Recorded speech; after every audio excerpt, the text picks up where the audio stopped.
The definition of international entrepreneurship, as suggested by Benjamin Oviatt and Patricia McDougall in 2005, is the discovery, enactment, evaluation, and exploitation of opportunities across national borders to create future goods and services.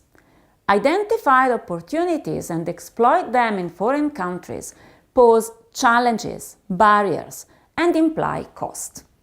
Not only because entering foreign markets requires dealing with tariff barriers that are related to tariffs and duties on the imported goods that make them less attractive for local customers, and non-tariff barriers that are related to other obstacles to import, like testing, certification, or bureaucratic hurdles that discriminate, again, foreign goods in favor of domestic goods.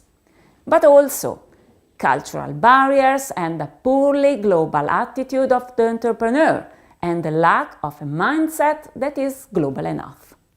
Did you know that the literature on entrepreneurship highlights how ambitious thinking and a worldwide perspective is a key prerequisite for successful entrepreneurship? There are also barriers related to the lack of information and the inadequate knowledge of overseas markets. Gathering information about the business environment may be costly. Barriers related to the lack of networks with established companies, customers, and suppliers in foreign countries. And barriers related to the lack of financial managerial resources. In fact, as international activities are particularly risky, financial institutions may be reluctant to provide the required money to small and new companies. Several studies have confirmed that the advent of internet and the adoption of digital technologies positively impacts companies' propensity to grow in foreign markets. Internet technologies not only have created a new competitive landscape, they also led a profound transformation in the way international activities are conducted. Namely, they provide significant opportunities to overcome several of the barriers associated with the international growth, especially for smaller, under-resourced companies.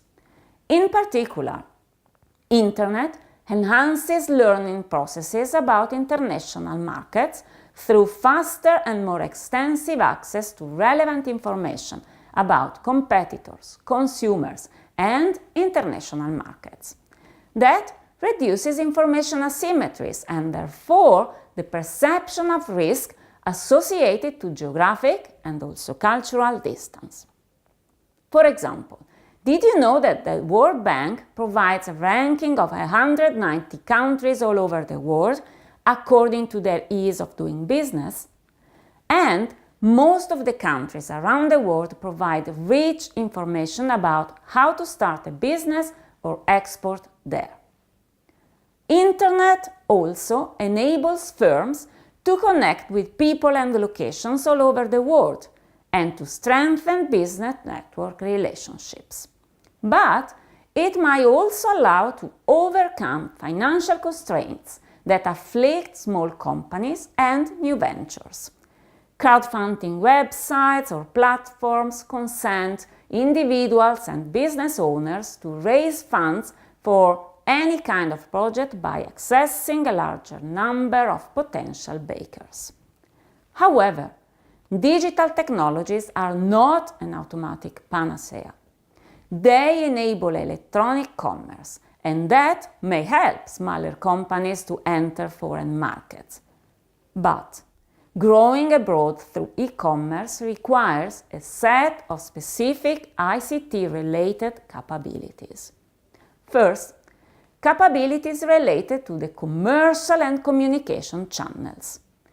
The online presence enables a firm to share information and communicate with customers, suppliers, but advertising, marketing, and sales may be conducted in several ways, through the company's own website or through the presence on a marketplace like eBay or Alibaba, or through an online retailer, like Amazon. Second, capabilities related to the logistic channel and distribution networks in the foreign country. Third, capabilities related to the ability to manage payments and legal issues across countries. These capabilities and the related business models are likely to differ according with the sector of activity. Food sector is very different from biotech sector and from service sectors, for example, but also with the targeted country. Different countries have different level of digital development. China and the US, for example, are characterized by consumers that are always connected and therefore are very keen to e-commerce. Other countries are not really ready yet. In other words, there is not a one-size-fits-all model. Thus, although digital technologies and the information age have overall created new opportunities and roles for small and medium enterprises, international new ventures, international entrepreneurship and global startups, it is rather clear that the mere adoption of internet technologies do not automatically lead companies to increase their international presence and performances. One of the main gaps is the lack of adequate e-skills and digital competencies at the individual, at the company, at the country, and at the institutional level.